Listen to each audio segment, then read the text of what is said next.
It's important to point out that lots of hedge fund alpha is masquerading as beta, and the alphas of yesterday are today's smart beta.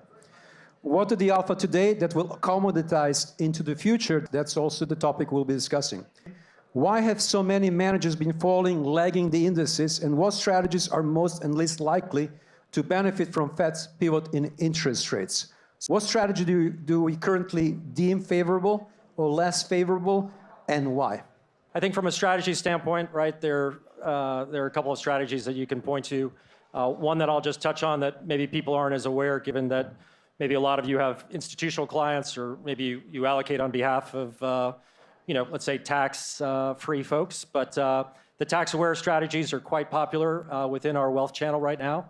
The firms that you might be familiar with, AQR, Gotham, and some others are doing a lot of work to try to find ways to offset either short-term capital gains or actually, believe it or not, long-term capital gains. So I would say right now, given the uncertainty, what's going on in Washington, the election obviously next week, there's so much happening that we're selling hundreds of millions of dollars a month in tax-aware, or some people call it tax-advantage strategies. In terms of a strategy that's probably not as popular, both on the macro side as well as within our channel, is really emerging markets. Not sure I personally agree with it, but I'm just speaking from a macro level, no pun intended, that ultimately, the dollar's been strong. EM should be a good place to go, but we haven't had any traction there. And ultimately, I think EM debt could be an interesting play.